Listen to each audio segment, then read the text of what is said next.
असतो मा सद्गमय तमसो मा ज्योतिर्गमय मृत्युर्मा अमृतं गमय ॐ शान्ति शान्ति शान्तिः Om, lead us from the unreal to the real, lead us from darkness unto light, lead us from death to immortality. Om, peace, peace, peace. Good morning, everybody. And here we are back. Yesterday I said that Advaita Vedanta is based on the Upanishads. The source texts, the root texts of the Advaita Vedanta are the Upanishads.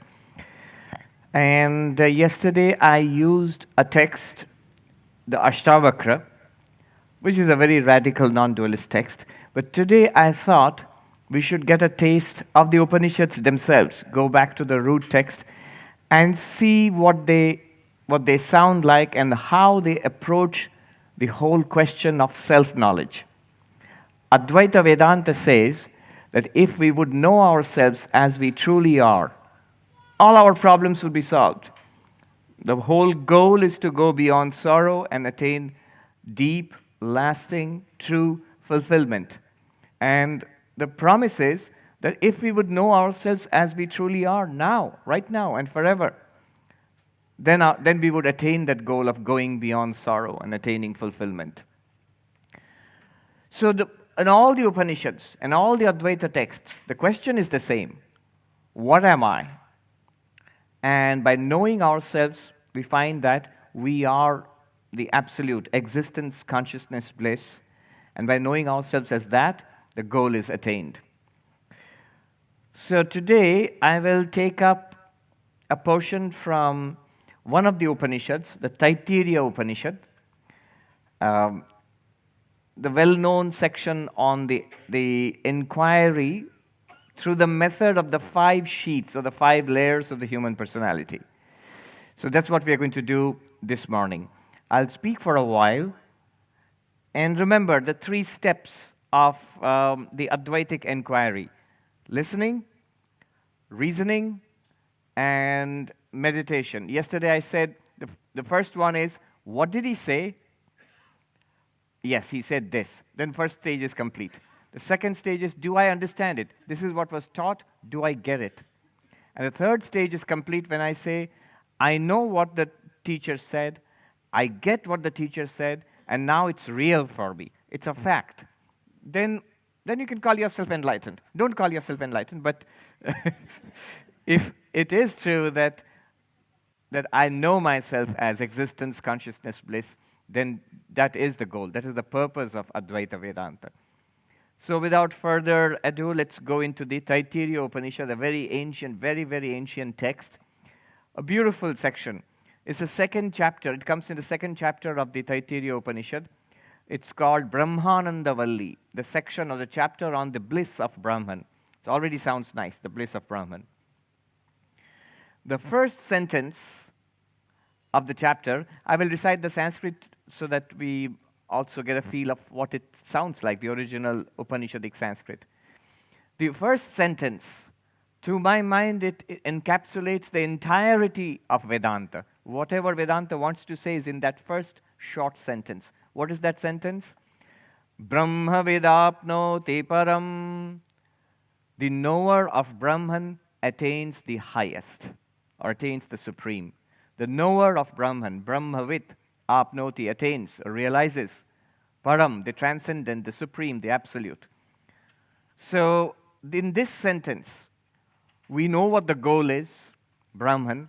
We know what the method is by knowing Brahman, and we know what the result is, attaining the supreme.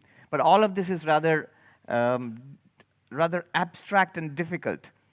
If we look at this sentence, the knower of Brahman attains the supreme, the highest, 3 questions come to us, or at least should come to us. 3 questions. What is this Brahman? The knower of Brahman attains the highest. What is Brahman? And how do you know Brahman? What do you mean by knowing Brahman? And the third question is, what is the highest? And before we undertake any endeavor, you'd like to know what the prize is, what you get out of it all. So these three questions: what is Brahman? How do you know Brahman? And what do you mean by attaining the highest? And the next few lines in this section in the Upanishad, they give the answers to these three questions.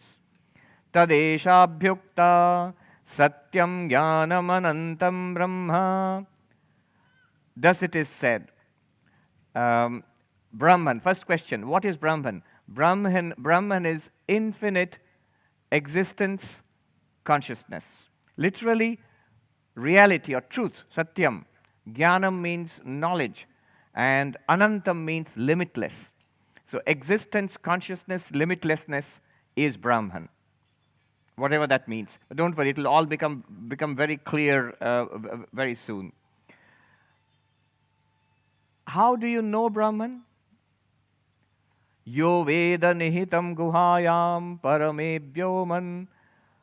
You have to know Brahman in the sacred space of the heart. So it takes some explanation. What is the sacred space of the heart?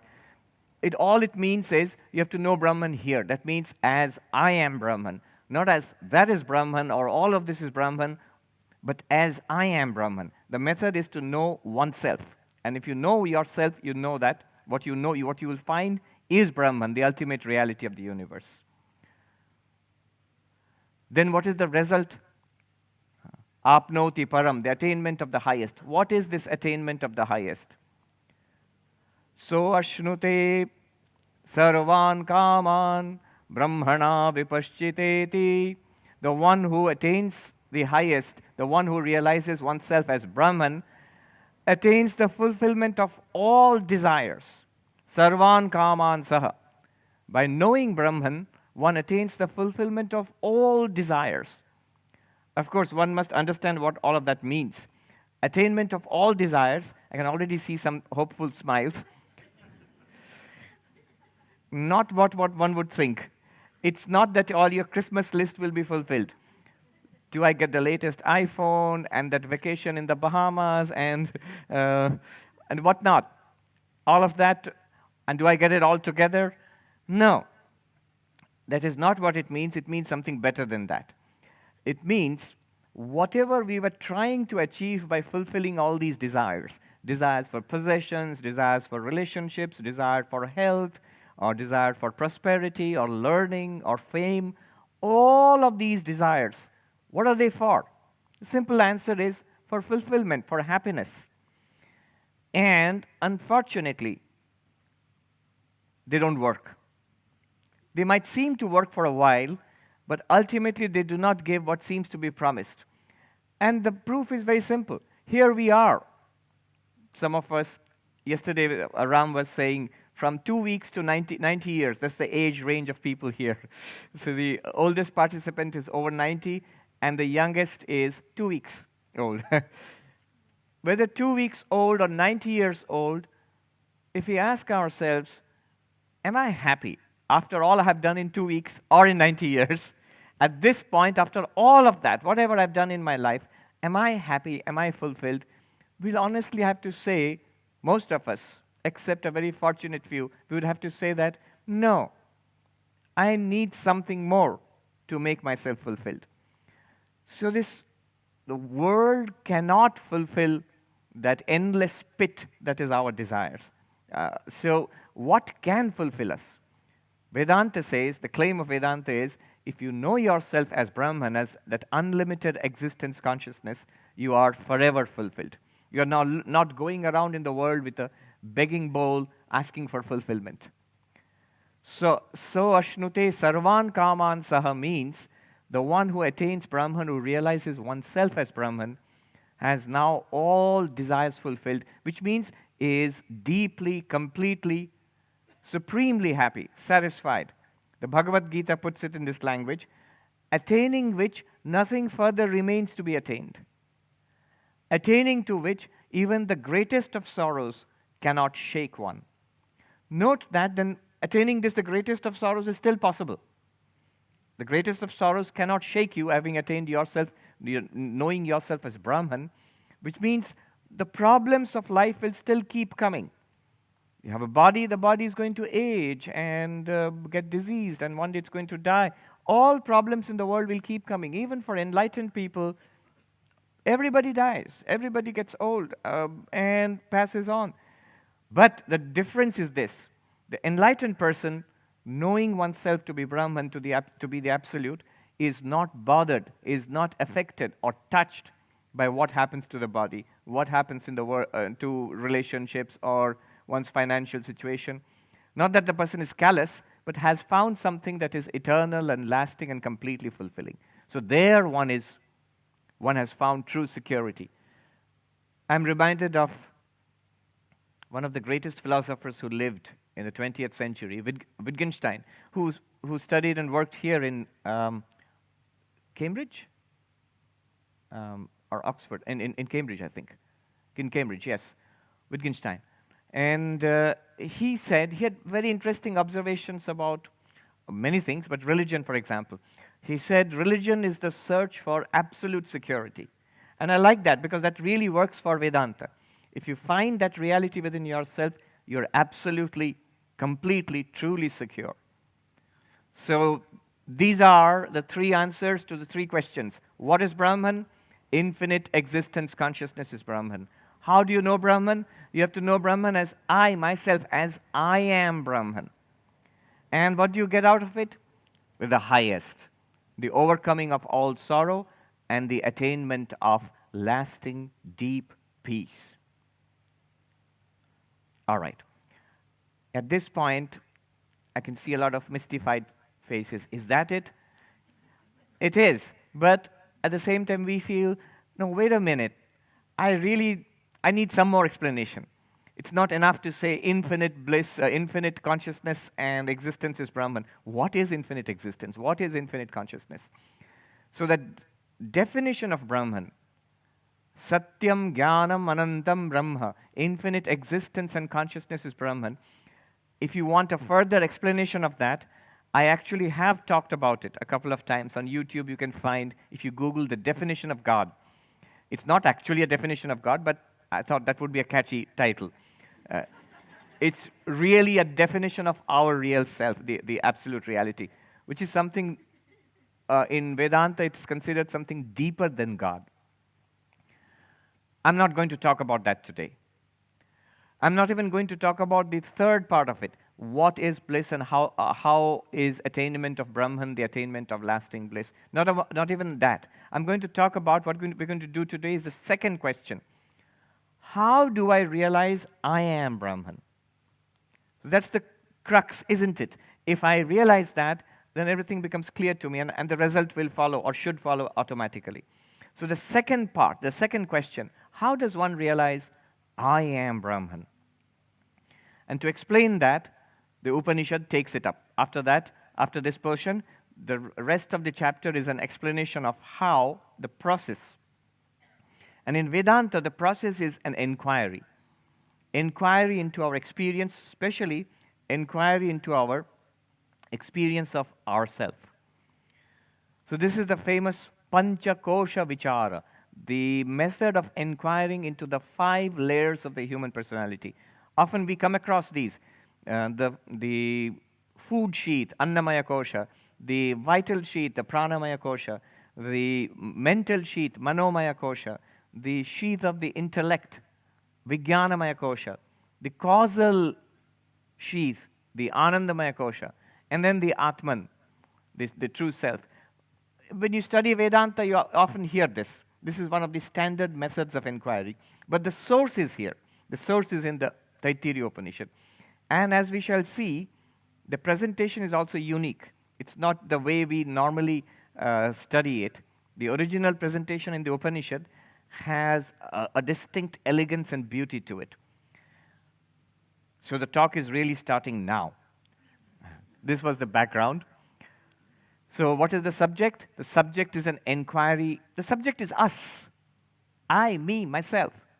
That's why I say Vedanta is the most interesting subject in the world. What interests us most? Us, ourselves. And Vedanta is about you, is about us. So the inquiry is an inquiry into oneself. What am I? And the particular method adopted here is the method of the 5 sheets. So here we go. The Upanishad states, there's a very beautiful section. Tasmad vaye tasmad atmana akasha sambhuta akashad vayu vayor agni agnir apah adbhya prithvi prithivyam oshadhayah oshadhibhyo annam. So it goes on like this. From this very Atman, from Brahman, the ancient cosmology, space emerged. Don't ask how. That will take us to a different subject altogether. And space, and from that comes air, from that comes fire, from that comes water, from that comes earth, and from the earth comes shrubs and plants, and from that comes food, and from the food taken in by our parents comes this body. And the Upanishad makes it very clear. It calls it the Purusha, Annamaya. That means this body made of food. Basically, this body is made of food. What we eat and drink, that becomes this body. It's assimilated and it's reconstituted into this body. So the Upanishad starts there. Like any good teacher, I was in a teacher training institution where we used to train school teachers, and we would always say the golden rule of teaching is from the known to the unknown, from the near to the far, from what is to what shall be. So that was the golden rule of teaching. And in a modified form, it applies to Vedanta too. It's from not near to the far, it's near to the nearest to what we truly are. So the Upanishad, like any good teacher, starts where we are. So you are Brahman, and we go, no, I am not. I am me. So Upanishad says, all right, what are you? What do you think you are? This. Upanishad says, very good, let's start there. You think you are this body? Yes. This body, the Upanishad says, Annamaya Atma. This body is the self. Yes, the Upanishad agrees. Yes, it is the self. The body is the self. Notice, the first thing that strikes us is when we usually read a textbook on Vedanta, not the original Upanishad. The textbook says that the real self is hidden in 5 sheets. Kosha means sheets, that which covers. So the real you is covered by 5 layers. The first and outermost layer is this physical body, the body made of food. But the Upanishad does not call the body the sheet, something that covers the real self. No, the Upanishad says, you are the body. And we go, I knew it. I thought I was the body. And the Upanishad says, yes, you are the body. See, the Upanishad is very interesting. Whatever we say, the Upanishad says, you're right. And then the Upanishad says, just let's take a little closer look at this thing you call the body. And then the Upanishad guides us slowly until we feel, no, I can't be the body, can I? The Upanishad says, you're right, you can't be the body. Then what are you? So this is how it goes. So first it starts with the body. Annamaya Atma. Atma means the self, and the body is Annamaya, which is pervaded, or is Mayat here means a modification. Food is eaten, assimilated, and modified into this body. In America, in Hollywood, in the 1960s, there was this very famous Italian actress. I always forget her name. But I liked what she said. I read about it somewhere, and she says, she was interviewed, what's the secret of your beauty? And she says, oh, the secret of this, it's pasta. And she was right. It's pasta is modified. You eat it, and it's modified into the body. So, Annamaya Atma, what we eat and drink is modified, is reconstituted into this physical body. Am I this physical body? Notice that the body changes from the baby, the two-week-old baby who's here. You watch that baby. Next year it will be so different, and the year after that, and 10 years hence, and when you have the 14th World Yoga Festival, he or she will be a yogi or a yogini here doing the Ashtanga Yoga with you. It changes. A child's body, a teenager's body, a young person's body, an older person's body, middle-aged body, an older person's body, and so on. This enormously changing, this fast-changing body. And yet I feel Yeah, that's my baby picture, and we feel embarrassed when mom proudly shows the baby pictures to everybody. But we cannot deny, yes, I was that. That little monstrosity, I was that. And I'm so happy to show I was this fit young person. And this is what I feel I am this now. This was one of the elderly nuns in Santa Barbara in California. She was saying to me that, just a few days ago, I was walking past a shop front and I saw a reflection in the shop mirror. And I said, "Who is that old lady?" I still feel it was just the other day that I became a nun, and that I was 21 years old or something like that. And now 50 years have passed. We feel, yes, I was that. So in all of these changing bodies, I feel I was the unchanging self. See, when we say, I have changed so much, actually what we mean is the body has changed so much. So in a fast changing body, over the years, I am the same. And the changing and the unchanging, how can they be the same? How can I, the unchanging self, be a changing body? It's an intuitive, an appeal to our intuition that I am the unchanged self. And then look at the facts. The body has changed so much. Somebody said, doctor was saying that by every 7 years, almost all the cells, with the exception of some nerve cells, they are all replaced. I mean, not at once. That not like a snake shedding its skin. But over time, we are continuously shedding skin cells, dead cells, hair cells. That's how the forensics people, they catch the criminals because they don't know how much of us, this body, we leave behind everywhere we go. So it's continuously changing. And I feel I am unchanged. I, the unchanging self, whatever I am, I cannot be the changing body. First intuition. Not only that, you go deeper and look at the fact that I'm aware of the body. So, well, if you're aware of something, when I see the bottle, that which I see and that the one which sees, the eyes, they're obviously two different. Seer and seen, subject and object, the knower and the known, clearly two different entities. They're clearly different. That's there and this is here. The body is an object to all the five senses. I can see it, I can touch it, I can even hear it when the tummy rumbles. If it's too hot, you can even smell it and taste it. The body is an object of all the five senses. That which is an object, and I am the subject, they cannot be the same thing. That which is the seen here and the seer, they cannot be the same thing. The seeing consciousness, awareness, the conscious self, and that which is aware of the body, they cannot be the same thing. Because I'm aware of the body must be different from me. I cannot literally be the same thing as the body, seer and seen. One more point. I am conscious of the body. The body is not conscious of me. We did a little bit of this yesterday. So these are what I call pointers. When we do this, that which is conscious and that which it is conscious of, they cannot be the same thing. I'm conscious of the bottle. The bottle is not conscious of me, hopefully. I'm conscious of the phone. You would think that Siri or the phone is conscious of you. No, it is not. Even the most ambitious Apple engineer or Google engineer will not claim that the phone is conscious. It does a pretty good job of imitating consciousness, but it is not conscious. You are conscious of the phone. The phone is not conscious of you. In no way it is aware of you. It can behave as if it is aware of you. So that which I'm aware of and that which is not aware of me or anything else, the two cannot be the same. I am awareness and the body is something that I'm aware of. The body just feels conscious because of my presence here.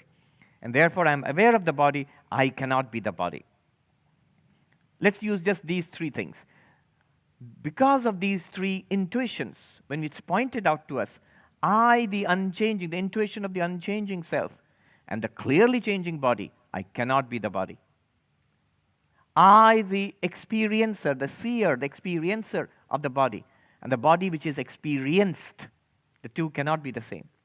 And finally, I, the consciousness, who am aware of an unconscious body, and the body which is not aware of me. How can the conscious and the unconscious be the same? So I cannot be the same as the body. And we go, I guess then I'm not the body. I mean, the body is there and I'm somehow in there. And that's what we feel. Our intuition is I'm somehow in this body, embodied. So I must be here somewhere in the body. Yeah, I guess I'm not the body after all. The Upanishad says, all right, have it your way, you're not the body. And then the Upanishad goes, Anyoantaratma pranamayaha. What do you think you are? You're not the body, so you're other than the body. Do you think you are outside the body? Well, usually not, unless you are having an out-of-the-body experience. We have this intuition, we are somewhere in the body. So we go, no, I am in the body. All right, so you are not the body, the self is other than the body, but somewhere in there, right? That's what you feel? Yes, I feel that. Anyo antara atma, the atma, the self is separate from the body, it's not the body, but in there somewhere, subtler, inward. All right, yeah, that's what I feel. What do you feel inside? Well, the first thing I come across is the prana, the life forces. Subtler than the body are the life forces, which drive our breathing, our blood circulation, our digestion, what is called a broad term for which is prana. So am I the life forces? I'm not the body, but I'm the living body. So I'm the life in this body. Yeah, that's what I must be. So the Upanishad says, all right, have it your way. You are the prana, you are life itself in this body. Yeah, that sounds more reasonable. Anyoantaratma pranamayaha. The life forces inside this body, that's what I am. Let's investigate. Take the most obvious sample feature of these life forces. That is the breath. That is the breath. This breath, is it changing? Well, it does. It goes in, it pervades the body, then it comes out. Prana is ever changing. When we take a look at it, it's like an ocean tide which flows in and out. Prana is responsible for hunger and thirst. Prana is responsible for health or even illness. And the health of the body is continuously changing. Sometimes I'm hungry and I eat food, I'm satiated. I'm thirsty, I drink water, I sake my thirst. And sometimes the body is energetic. Sometimes it is tired and dull. So prana is ever changing. The forces of prana in this body are ever changing. And what about you? What about I, the self? I say, yeah, I was the one who was hungry. And after some of that delicious idli and dosa, I am the one who is full. The prana changed. It got the food and it was satisfied, and I am the same person who was hungry. I am the same self who now feels full and satisfied. I am the same self which felt unhealthy. And after doing yoga, I'm the same self which now feels healthy. Hungry prana, satisfied prana, healthy prana, unhealthy prana, changing. And yet I am the one which identifies with each of them. I am unchanging. I, the unchanging, and the changing prana cannot be the same thing. How can changing and unchanging be the same thing? Again, another pointer. Are we aware of the prana? Of course we are. And the whole mindfulness industry depends on that. What do they say? Breathing in, you observe that you're breathing in. Breathing out, you observe that you're breathing out. And that's very good. Observe the in-breath and the out-breath. But what Upanishad, the Vedanta takes away from it, you're aware of the prana. You're aware of the breath. Of course I am. And it's a good thing to be aware of the breath. But the Upanishad will say, if we are aware of the breath, we cannot be the breath. You are the experiencer of the breath. Yes, it's good to attend to the breath, but if the very fact that we are attending to the breath, we are paying attention to the breath, means we are not the breath. And by extension, we are not the prana of which the breath is a part. Is this further? You know that what comes next. You are conscious. We are conscious, consciously aware of the breath. The breath is not aware of us. breathing out. The out breath doesn't say, so long, tata. It doesn't. It's not aware of us. I am aware of it. The consciousness is on my side. The self is conscious. The breath is not conscious. The self is aware of the breath. I am aware of the breath. The breath is not aware of me. That which is aware and that which is not aware cannot be the same thing, cannot be identical. So because we are the unchanging self and the prana is ever changing, I cannot be the prana. Because we are the experiencer of the prana and the prana is experienced, I cannot be the prana. Because I am aware and the prana is not aware, awareness and not awareness cannot be the same, so I cannot be the prana. Maybe I'm not the prana. The Upanishad says, yes, you're right, maybe you're not the prana. What are you then? Are you inward, subtler than the prana? Yes, I feel I am aware of the prana, so it's somehow exterior to me. So I am something inward, subtler than the prana. And the Upanishad says, Anyoantaratma, the Atma is something different, the self is different, inwards, subtler. What could be inwards and subtler? What is aware of the prana? And we go, well, the mind. Yes, I am the mind. Oh, that's what I should have said it at the beginning. I am the mind. And truly speaking, this is a very sophisticated step to take. Upanishad agrees fully. Yes, I second that. But now you're beginning to get suspicious of the Upanishad. You're just leading me on, are you not? The Upanishad says, Anyoantaratma manomayaha. You are the self. The self is the mind. And truly speaking, most people, most of us, even without doing in Vedanta, that's what we really identify with. When I say I'm a person, but what do you mean? What is a person made of? Well, a person has a narrative, thoughts, knowledge, memories, likes and dislikes, a personality. And that's basically what we mean by the mind. So yes, I am a mind. And indeed, embodied in a body, which is a living body. So the body is the annamaya, the food sheath, and the prana is the sheath of vital forces. See, this is what I forgot to mention. The moment I say I am not the body, I am the prana, the inward, the vital sheath, the body becomes a sheath. It covers the prana as it were. It's exterior to the prana and it covers the prana. Then we can call the body a sheath, a covering. The moment I say I am not the prana, I am inner to that, I am the mind. The prana, the life forces, they become like a sheath, covering, as it were, covering sort of the mind. So the body is now a sheath, the prana inside is like a sheath, and I am the mind. So, Anyoantaratma manomayaha. The mind is the self.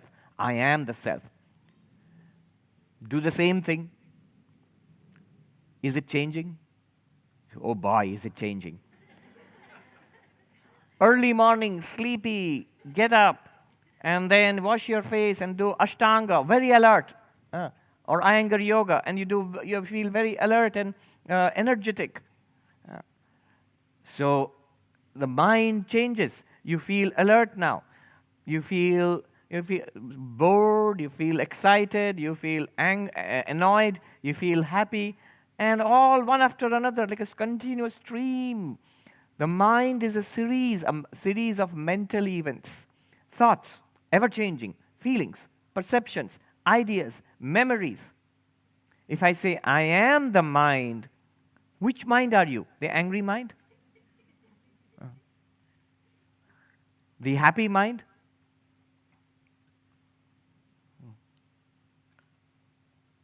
See, no, I am. See, the logic is very subtle here. We say that, well, yeah, what's wrong with that? I am the happy mind and I am the angry mind. But no, that won't work because we have the intuition of being the same person who was angry and who is happy. I'm the same person, which means I experienced anger, now I'm experiencing happiness. If I'm experiencing anger in the mind and experiencing happiness in the mind, that which I experience is coming and going. It's not me. Because if I were irrevocably attached to anger or irrevocably attached to happiness, the moment anger goes away, I would be gone with it. But I'm not. Another thing has come along, happiness, and I'm experiencing that. So I am not attached tied to my mental states. The mental states, I say they are my mind, but I cannot be the mind because it is continuously changing. Actually, what's going on in my mind is the way I heard a teacher in the Himalayas teach this. He asked the same question. So, what are you? Angry mind? Happy mind? Our first answer is, yeah, I'm both. And in Hindi, he said, gadha bhi or gau bhi. You're a cow also and a donkey also. If you think about it philosophically, you cannot be two different things. One thing which completely changed and you feel you are the same person, how can you be the changing thing? So, the changing mind and I, the unchanging self, I cannot be the changing mind. The second pointer, are we aware of the mind? Are you the seer of your mind? We say, yes, if I try, I can look into my mind, I can introspect, I can see my mind. See means experience my mind. If it's happiness, yes, I see that there's happiness in my mind. If it's depression, I'm clearly aware of the depression in my mind. So I am the seer of my mind, and the mind is the seen. The two cannot be the same. I cannot be the seen object, which is the mind. The mind is also an object. It's a thing. It's a thing. Yesterday, I was having dinner with an Oxford mathematician, and he said something interesting. He said, before I heard Vedanta, I used to think that I am my thoughts. But when I heard Drigdrishya Viveka, he said, I sat down and I started thinking that way. I began to notice, hey, I'm aware of my thoughts, so I can't be my thoughts. So consciousness must be different from the thoughts. That's what the conclusion he came to. It's quite obvious when you think about it. So I'm aware of the changing mind. I cannot be the changing mind. It is an object. I am the subject. Third pointer, consciousness. Consciousness. Are you conscious? You don't seem to be sure. He says, Swami, I was conscious, but now I'm barely conscious. Occupational hazard in Vedanta.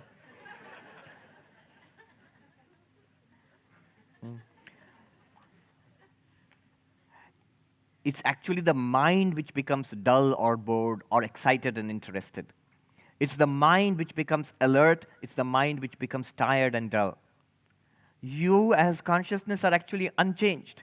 When I say I feel more alert now, more aware now, more conscious now, it's just the mind has become more sattvic and it reflects the consciousness better. You feel more alert.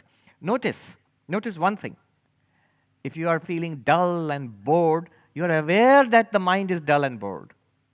If you're feeling alert and excited and interested, you're aware that the mind is alert and interested and excited. Awareness continues. Awareness of dull mind, awareness of bored mind, awareness of excited mind, awareness of interested mind. Awareness is one and the same.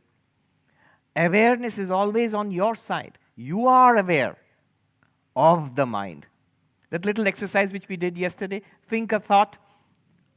And the problem with the mind is so mischievous. When you say, think a thought, usually people will say, no, Swami, nothing comes to mind. It's always thinking thoughts, except when you wanted to think a thought. And then there's a blank. But if there's no thought, you're aware of the absence of thoughts too. You're aware of the presence of thoughts, and we are aware of the absence of thoughts. The thoughts are not aware of us. As I said, think ABCD or 2 plus 2, 4, and you just conduct a mental experiment. I am aware. You will immediately see. We will immediately see that I am aware of the thought. The thought is not aware of me. The 2 plus 2, 4 doesn't say, how are you doing these days? You haven't thought me for a long time. No, it never does that. We are aware of it. Therefore, changing mind, I, the unchanging self. The seen mind, I, the seer self. The unconscious mind, bombshell. I mean, it's a tremendous thing to say. We always think that the mind is conscious, but when you think in Vedantic terms, you see the mind is not conscious. We are aware of it. We lend our light to it. One of the Upanishads, Katha Upanishad, Mundaka Upanishad, puts it very poetically. Tameva bhantam anubhati sarvam, tasya bhasa sarvam idam vibhati. Very beautiful. It means that shining, everything else shines. That you. You shining, everything else. Everything else means the mind shines, and the prana shines, and the body shines. And in this mind, prana, body system, the entire world is experienced. Everything shines after you shine. You means consciousness. Tasya bhasa sarvamidam vibhati. By its light, everything here is lit up. By your light, everything here is lit up. So, no, Swami, what about the light there? It's becoming dimmer, I think. It felt unhappy. What about the light here? The light here is lit up by you. If you did not see the light, it would all be dark for you. Everything is revealed to you in consciousness. Think, when the power went off yesterday, with the light here, the lit up tent is revealed to you, the consciousness. The dark tent, oh, there's no light, that is revealed to you, the consciousness. So the consciousness is the light of lights. It lights up even the mind. The conscious self, and the unconscious mind, they are not the same. I cannot be the mind either. This is a big step forward. Most people, we think we are the mind. But it shows us we cannot be the mind. We are, as that mathematician said, I am that which is aware of the thoughts in the mind.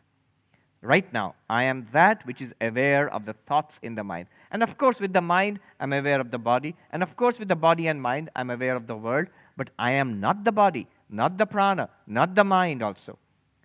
Then what am I?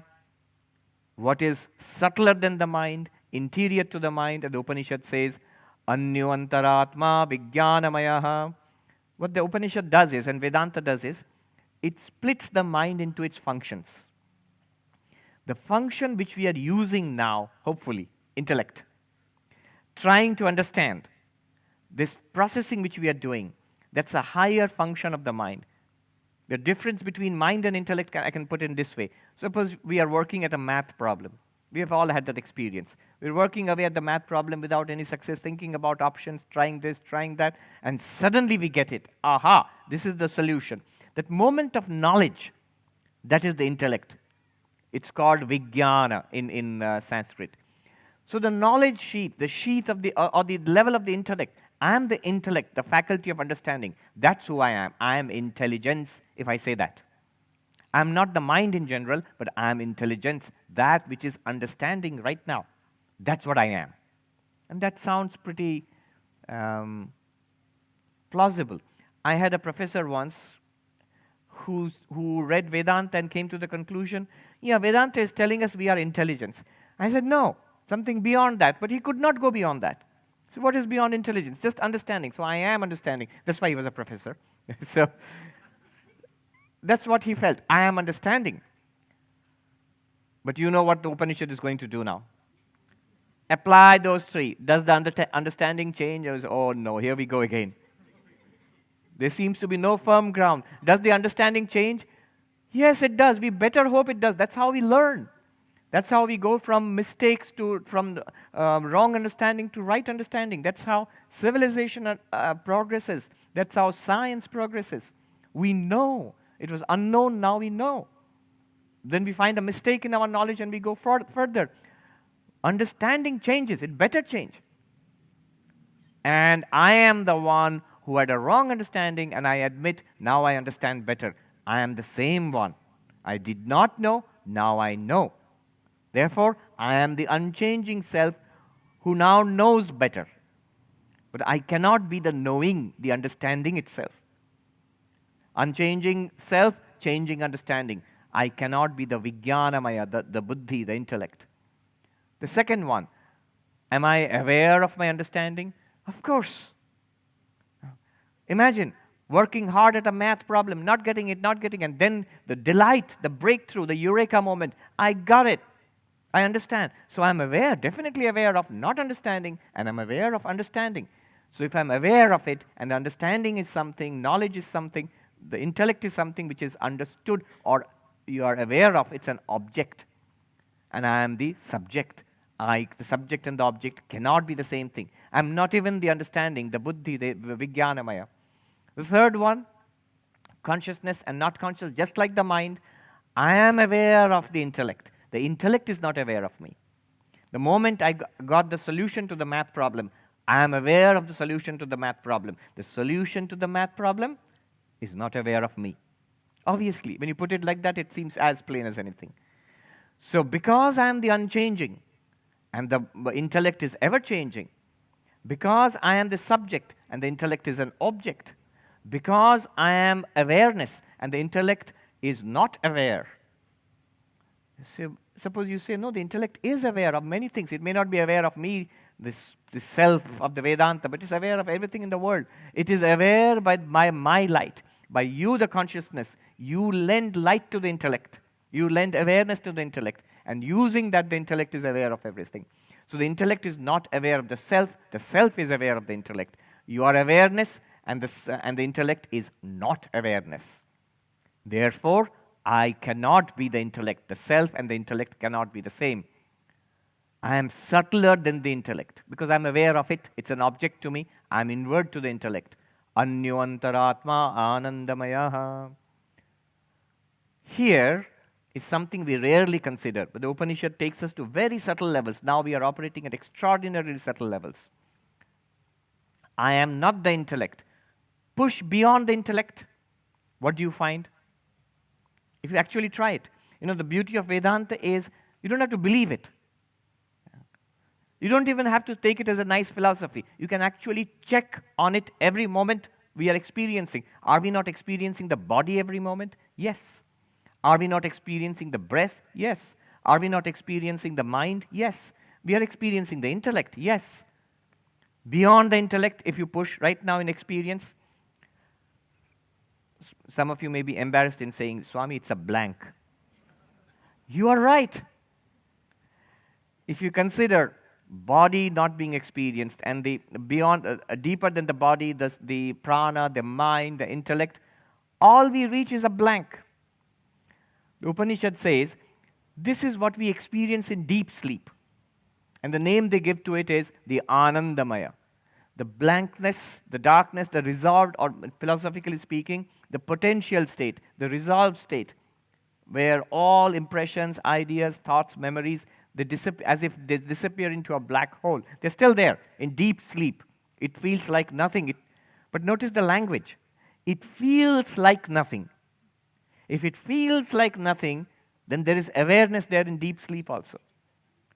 Recently, somebody pointed out, even in neuroscience, they are talking about, till now they were saying there's no consciousness in deep sleep. But now they're talking about a basal level of consciousness, a proto-consciousness in deep sleep. Anyway, our own experience tells us that when we wake up from deep sleep, we say, what do we feel?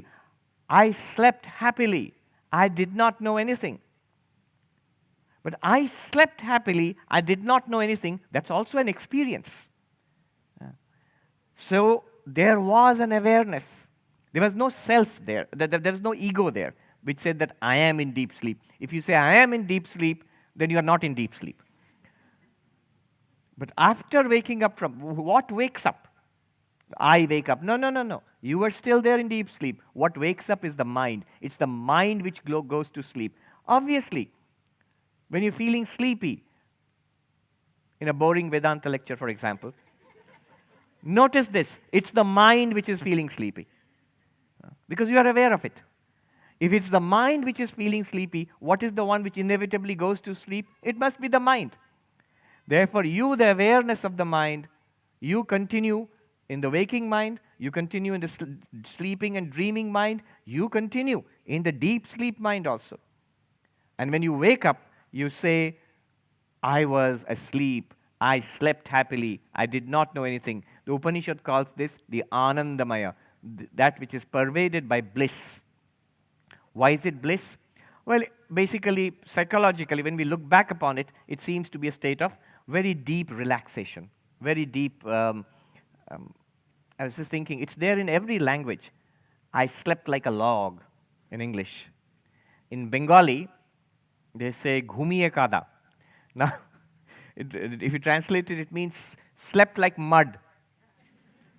You say, whatever could that mean? You have to imagine Bengal, which is 110 degrees now in Fahrenheit, and it's like maybe 40 degrees in Celsius, and 100% humidity, you get drenched just standing in the shade. If you walk, it's like walking through hot soup. Now you can imagine slept like mud, because if you sleep there, and when you wake up, you will feel like mud. So, but what does it mean? It is referring to the same experience of a deep sleep. That is what is called Anandamaya in the Upanishads. And that is also experienced. That also comes and goes. And in one sense, we are aware of it. It is not aware of us. The blankness is not aware of you in deep sleep. You are aware of, or you means the awareness shines upon the blankness. And that's what we recall after waking up. So I cannot be the Anandamaya, the deep sleep darkness. Then what am I? What have we got so far? I am not the body, because changing object, not aware. I am not the prana, because changing object, it's not aware. And I am unchanging subject and aware. Similarly, the mind, changing object, not aware. And I am the unchanging subject, aware of it. So I cannot be the mind. Similarly, for the intellect, changing object, not aware. And similarly, for the Anandamaya, the deep sleep, the blankness beyond the intellect, changing object, not aware. I am unchanging, the subject, aware. Then what am I? Now we are ready. I can see the eager expression in your face. Now the Upanishad is going to tell us finally, and we are going to be Brahman and going to be enlightened, and it's done. Yes. And you know what the Upanishad does? This is the beauty of the Upanishad. At this point, the Upanishad keeps quiet. We go, tell us, where is the Atman? Where is the consciousness? Where is the infinite Brahman, and so on? Quiet. We are immediately led to believe, so the self is not there? Because I'm not the body, I'm not the prana, not the mind, not the intellect, not the darkness beyond the intellect, not the 5 sheets, the Annamaya, Pranamaya, Manomaya, Vijnanamaya, Anandamaya. I am none of them. And now the Upanishad is keeping quiet. So the self, Brahman, does not exist. Is this what you want to say? Asad Brahma iti Veda ched. The next line. Suppose I say Brahman does not exist. Were you leading me on? You could have told me that earlier. I could have gone and rested. Why did you call me for this talk? And the teacher says, Asanneva sabhavati. If you think that Brahman does not exist, my dear student, then you would not exist, because you are Brahman. But obviously you do exist. See what we are led into. An impossible situation. What we thought we were, the Upanishad has shown, and we have agreed that we are not the body, not the prana, not the mind. Whatever we could put forward as a candidate for the self, I am this, the Upanishad says no. Says means convinces us. We are forced to say, no, I can't be that. Not the body, not the prana, not the mind, not the intellect, not even the Anandamaya. All the possible candidates for the self are eliminated. And yet I do exist. Then what am I? At this point, this is why I tell the story of the 10 people, the 10 friends. Some of you have heard the story. This is where the story becomes useful. Upanishad does not tell the story, but a later master, Vidyaranya, in his Panchadashi book, when he's explaining this, at this point, at one point he tells the story. The story is this. It's an old Indian tale. 10 friends, they went on a journey, came across a river. They crossed the river, and on the other side of the river, they thought, have we all crossed, or did somebody drown? And so they said, let me count. And one of them counted. 1, 2, 3, 4, 5, 6, 7, 8, 9. Oh my God, that can't be right. 1, 2, 3, 4, 5, 6, 7, 8, 9. Oh no, our friend, the 10th person, has drowned. And the others said, no, you're wrong, let me count. And they all counted, they found 9 people.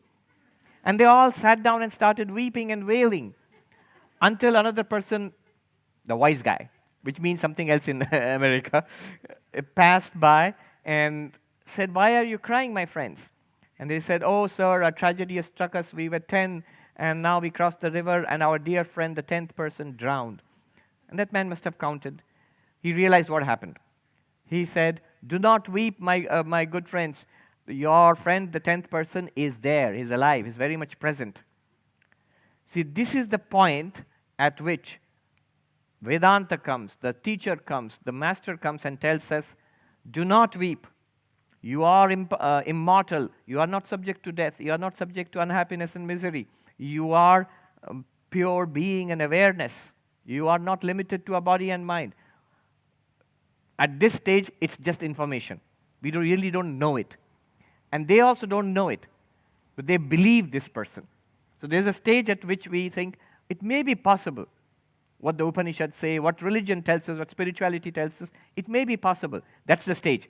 When that wise person told them, your friend, the 10th person, is there. They still don't know it, but they believe it. Okay, it's there. Where? Then they ask the question, where?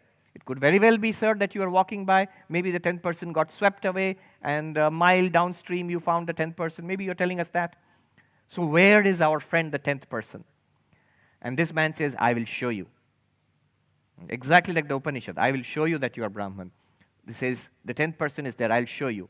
Please count. We counted. Humor me. Count again. 1, 2, 3, 4, 5, 6, 7, 8, 9. And this man comes and takes the hand and says, thou art the 10th. 10. Thou art the 10th. Dashamas Tvamasi. And this man goes, the counter goes, oh, 1, 2, 3, 4, 5, 6, 7, 8, 9, 10. Oh my God, the 10th person has been found. And the others say, let me try. And they do 1, 2, 3, 4, 5, 6, 7, 8, 9, 10.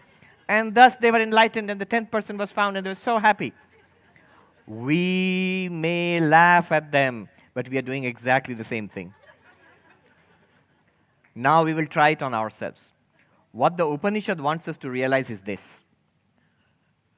Notice, why did the person not find the 10th person? We'll say, oh, he didn't count himself. But why did he not count himself? That's a more tricky question.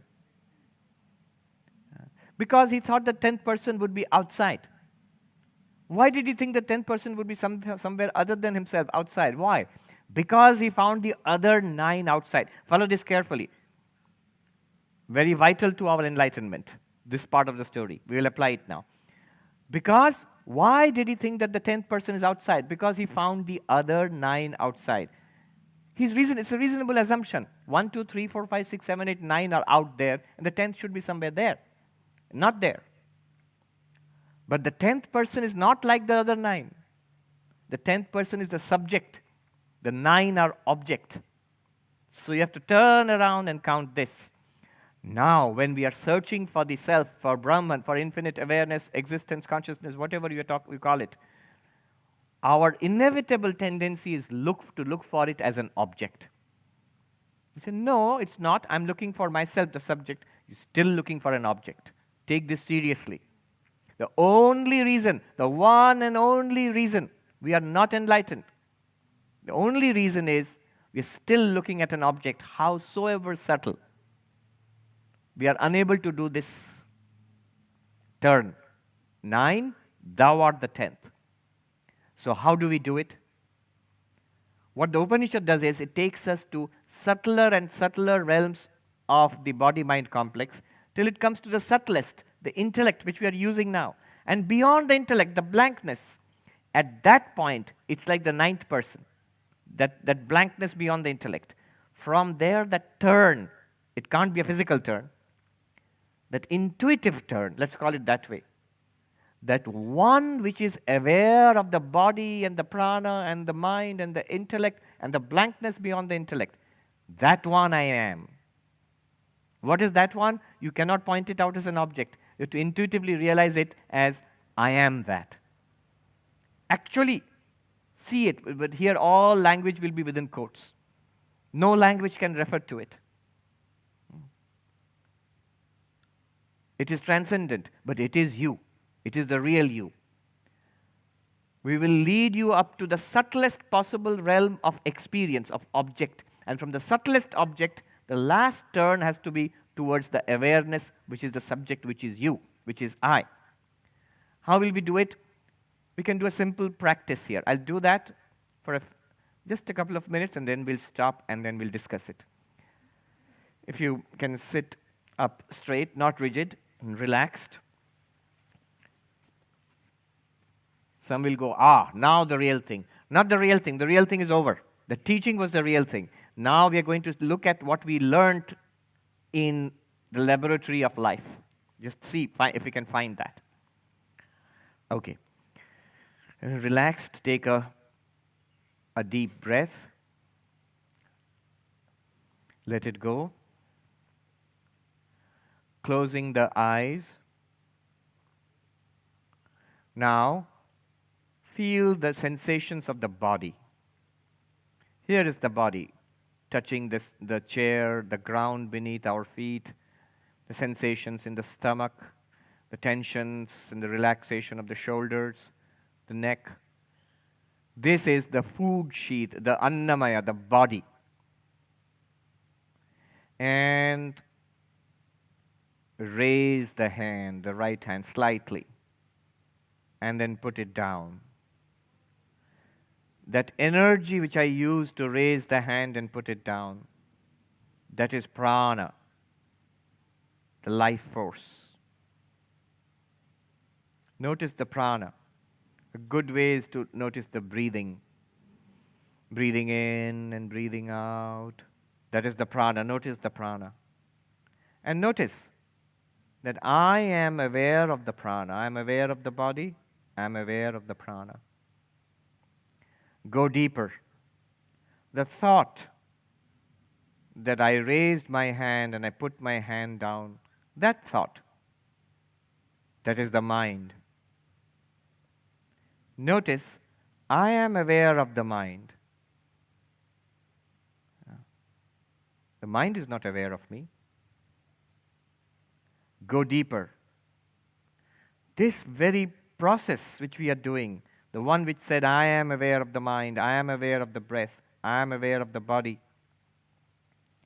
This very process, the language and the clarity, this is the intellect, the knowledge, the doer, the intellect which says, I understand, the ego which is associated with it. All of this is the intellect. And yet, I am the witness of the intellect. I am aware of the intellect. Consider, if the intellect is shut down, if I have no perceptions, I do not hear, smell, taste, touch, see. If I have no thoughts, no memories, no ideas,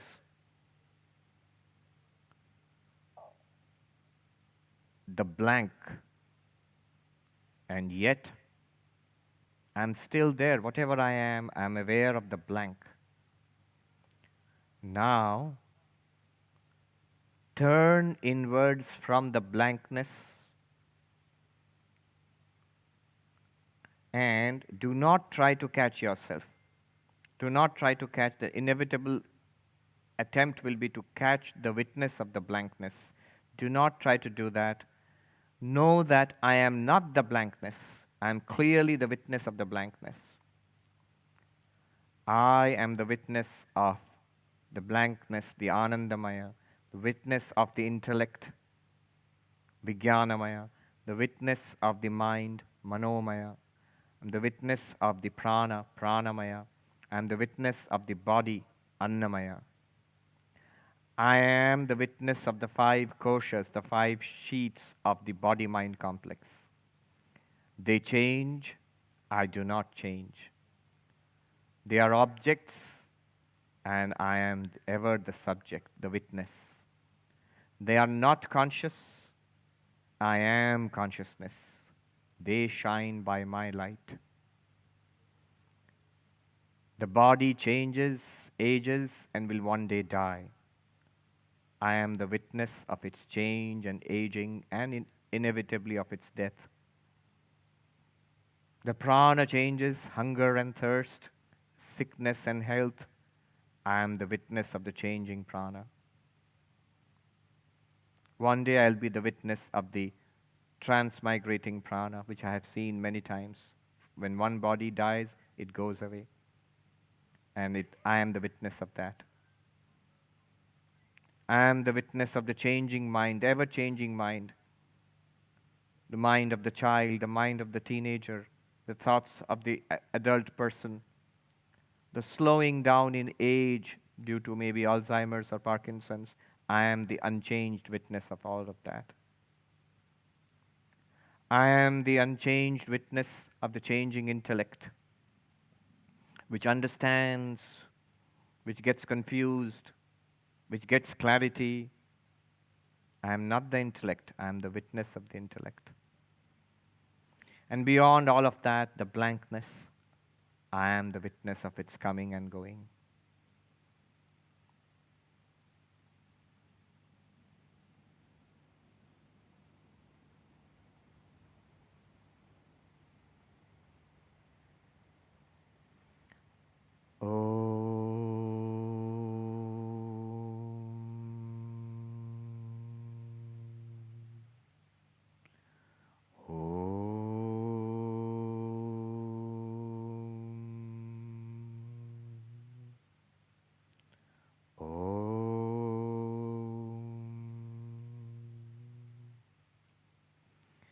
When you're comfortable, you can gently open your eyes.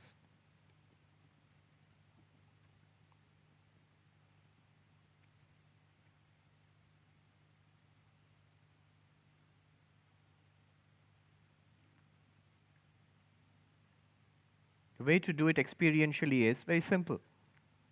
Just be aware of each of the succeeding deeper and subtler layers of the personality. And then gently, there's no way to describe it, do that turn, thou art the 10th.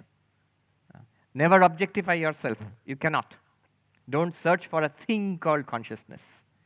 Just note that the consciousness which we are, which I am, is aware of all things. All right. Comments, questions, observations? You can come up here. Yes, please come here. There's a microphone here in the front. And you can come up and queue up. Tell us your name and ask the question. Is it working? My name is Carrie Ann. Yes. And what I experienced was incredible sadness of letting go, and just a blue light that's just shone. But it was just the release that brought the sadness. But it wasn't a bad sadness. It was Yes. it was a sadness of just completely letting go and experiencing maybe a death of yourself and having to let it go. Right, that's very good. What you call the sadness, I think just about any sincere spiritual speaker, a seeker, will feel some of this. It's a profound kind of sadness, a very deep kind of sadness. And that sadness is not a miserable kind of or a bad kind of sadness. It's an enriching kind of sadness. Yeah. And that sadness is in the mind. The mind feels this as a death. Often spiritual life is mystical literature spoken of as a death. The mind does feel it as a death because the little person, the ego, it's almost like dying to that. It will still be around, but you are not it anymore. Notice you said release. You feel released from that little person. The person of Carrie Ann will still continue, but you are much bigger than that now. You are something beyond that. Yes, that's very good. It's very good. Thank you. Thank you. Thank you for your observation. Thank you. Hi, my name's Louise. I wish I was that lady now. I feel quite parasitic, is that right? I feel like if this is all outside of me, then who am I to be in this body and what have I done to it? Why don't I treat it better? That kind of thing. And I'm thinking, if our self is right out there, why don't we start with this when we're that 2-week-old baby or even beyond, when we're in the womb?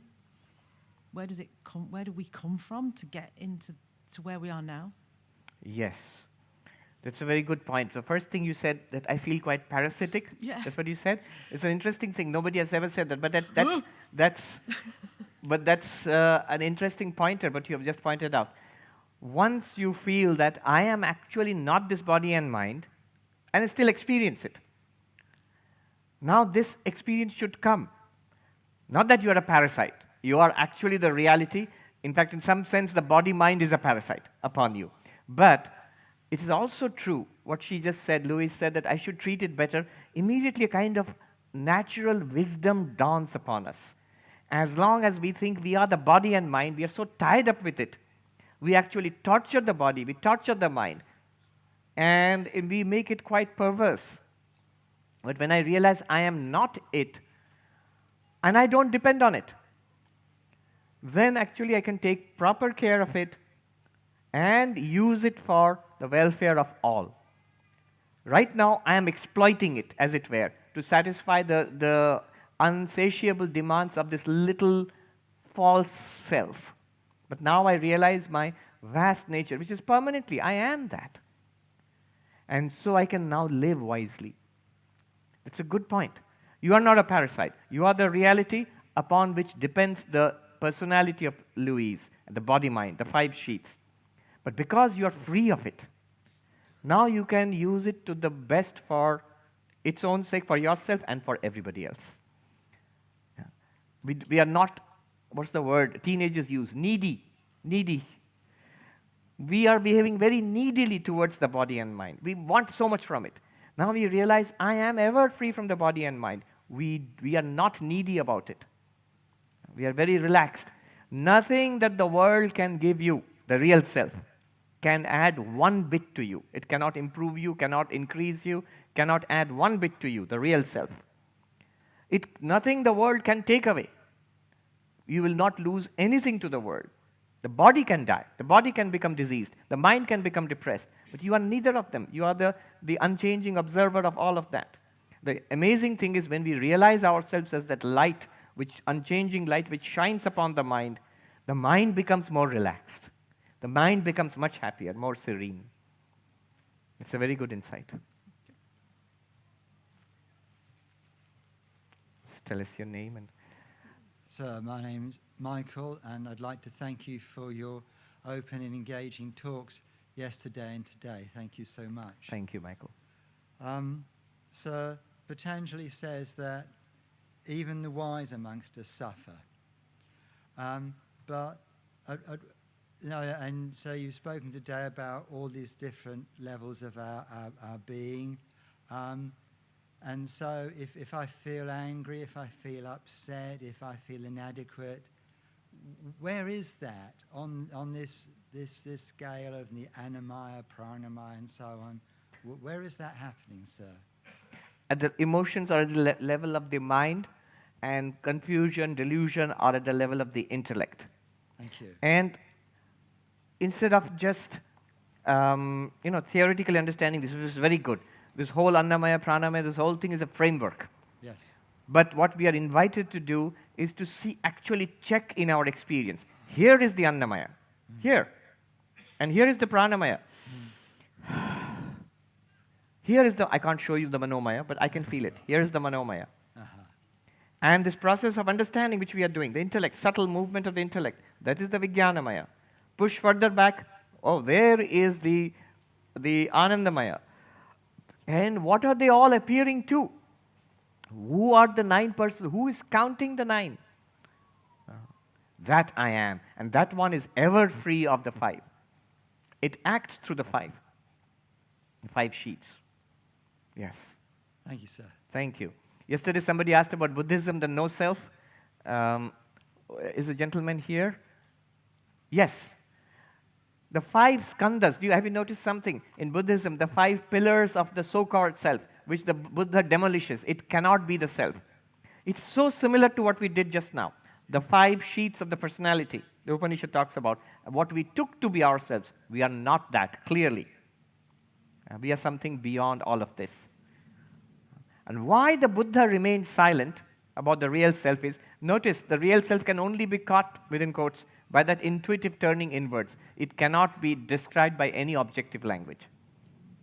So it really matches what, if you look at the Buddha's teachings in this slide, it makes sense. Please come. Hi, my name is Elisa. Elisa, yes. So, thank you very much for the explanation. I have had it several times, but I think it was very simple way, or maybe this time it entered more. The thing is, I could feel the different layers, and suddenly I reached a point saying, so what, it's very clear, so if I'm not the body, I'm not the mind, I'm not the intellect, what's the point of having it? Ah. It looks like it's a kind of if I don't know if the word is a kind of puppet, or Yes. like if we were giving something that, okay, I can play with it, but in any case, what is the purpose of being here, or having a life tomorrow, or in 2 days I go to work? Like, Right. what's the purpose of that if, yeah. Good. Now we are thinking about what is the point of it then. Notice then. Suppose I say, oh, I realized I am not the car. What's the purpose of having a car? You are not the car, but the car serves your purpose. It is only when we are deeply identified with the body-mind that our purpose becomes perverted. You see, I think I'm the body. What is my purpose? To keep this healthy, to keep this living as long as possible, to keep this young. What is the clothes shop? Forever 20, Forever 21, or Forever 21. That becomes my purpose. Why? Because I am this. No, you're not. Then we begin to see, oh, I'm not this. Then this is not of overwhelming importance. No. There was this science fiction story I read a long time ago. Aliens come and they're sending a report back. It's called Report on Planet 4 or something like that. It's a very, very nice science fiction story. When you read it, you begin to realize they're talking about Earth. So they come in a flying saucer and they're describing the United States. So in the 1950s or 60s. The report is, we have found this nice planet and there are intelligent life on it, and the life, all the intelligent beings, they are made of metal and they have 4 wheels, and they have servants who live inside them, and they busily run around on beautiful roads, and the servants come and clean them and feed them and take care of them. We have become like that to the car, to the body. There's a beautiful Sanskrit saying, Kinkarasya kinkarehi kinkari krito aham. By the servant of the servants of the servants, I've been made a servant. Who is my servant? The mind. Who is the servant of the minds? The senses. And who is the servant of the senses? The body. And by this body, I have become the servant of this body. Who is the servant of the servants? So this is my pitiful state, by becoming identified with the mind and the body. I am not the mind and the body. They are my instruments. Now, what is the purpose? They are your glory. As pure consciousness, you are and you shine. But when you are associated with the mind, that shiningness now can think, can remember. It's like if you have the bare phone, it's good. But if you put apps in it, it can do many things. The apps by themselves have no power. They can't do anything without the phone. So you are the reality, and there's a whole cosmology about it. How by the power of Maya we ourselves as consciousness with Maya, we project this universe, and we give ourselves bodies and minds. So it is your joy, your project, it's your work of art. You enjoy it now that you are not trapped by Eliza body-mind. The Eliza body-mind personality will only be a source of joy to you and a blessing to others. Notice what she said, that I feel like a parasite. I feel like a parasite because I was holding so tightly to this body and mind and misusing it. And misusing it for a purpose it is not designed for. It cannot and it need not give satisfaction to me. I don't need it. As you realize, what's its purpose for? Now its purpose is to express your joy, your infinity, and also to be of service to others. Swami Ranganathananda, who was the 13th president of our order, and they're of revered memory, and I got my sannyasa from him, he used to say very beautifully, very simplest words, what is true spirituality? He said, what is spirituality? When I close my eyes, I find peace within. When I open my eyes, my attitude is, what can I do for you? You see, very interesting. Our problem is, when I close my eyes, Swami, all sorts of restlessness. When I open my eyes, what can I get from you? No wonder we are unhappy. No wonder we are unhappy. We are endlessly demanding from this body and mind, and through the body and mind, we are demanding from the world. prescription for unhappiness. But when you find that, in the Imitation of Christ, Thomas A. Kempis, he imagines that Christ has come and the student is asking Christ, how do I find peace? How do I find peace and happiness?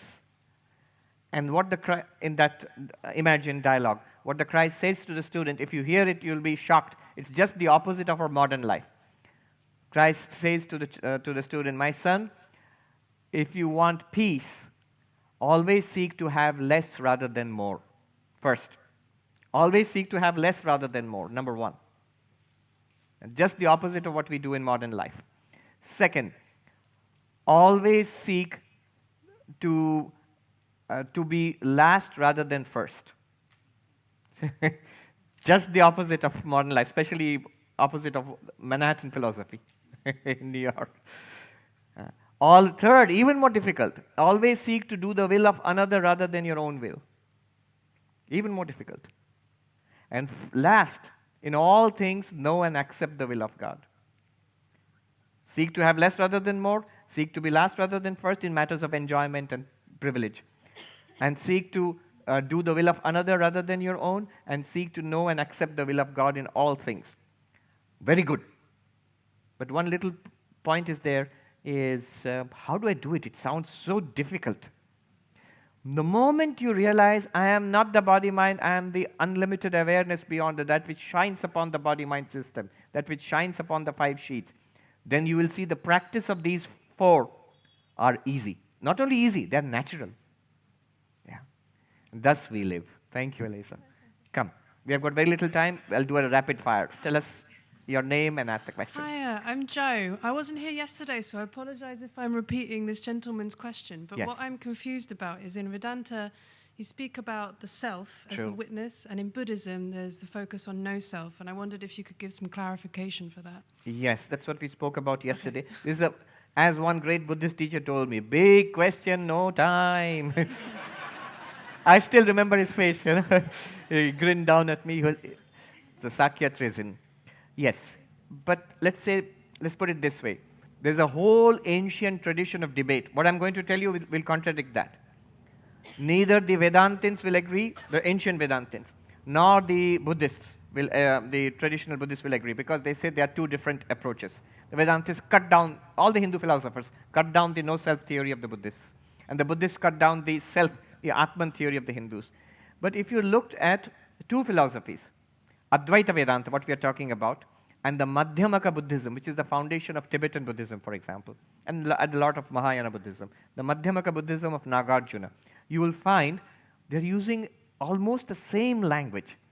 And you get the feeling that they are pointing towards something that's beyond language, which can be expressed this way.